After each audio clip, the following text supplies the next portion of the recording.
Un IRT, Institut de recherche technologique, c'est un organisme de recherche appliquée et d'innovation qui mêle de la compétence des entreprises, des laboratoires de recherche publique pour développer ensemble des projets, des programmes tournés vers l'innovation et la compétitivité de l'industrie française par l'innovation.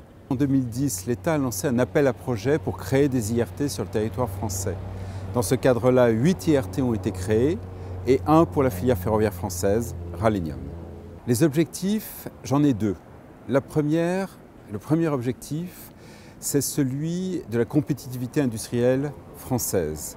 Aujourd'hui, nous avons une base industrielle significative, importante même, compétitive en matière d'industrie ferroviaire, mais c'est une filière un peu fragile, c'est une filière qui a des mauvaises nouvelles. Aujourd'hui, des entreprises un peu en difficulté. Comment, par l'innovation, on leur donne des atouts pour développer leur compétitivité, conquérir des marchés à l'exportation. Deuxième enjeu, nos réseaux ferroviaires. Je suis un ancien directeur général délégué de Réseau Ferré de France.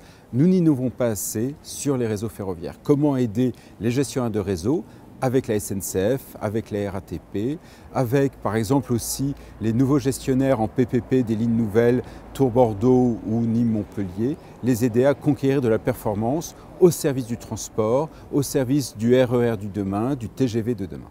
Nous avons 19 entreprises partenaires. Dans ces 19 entreprises, on retrouve un peu les grandes parties prenantes de la filière industrielle ferroviaire française. On trouve Alstom, Ansaldo STS, Thales, Tata Steel pour les rails, Voss Locogifère pour les appareils de voie, Ritech, la SNCF bien sûr, RFF, Eurotunnel, les gestionnaires de réseau, les opérateurs.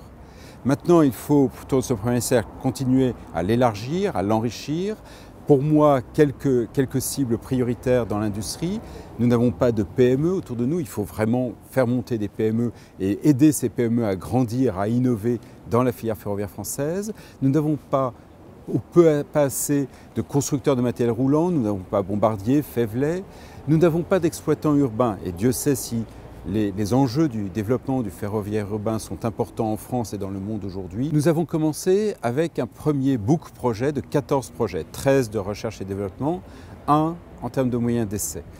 Ici, par exemple, à Compiègne, c'est le projet de développement d'un banc de contact rail-roue pour travailler, par exemple, sur les vibrations, les effets de frottement et de fatigue du rail et de la roue, la performance et le paramétrage de modèles de simulation mathématiques du contact rail-roue.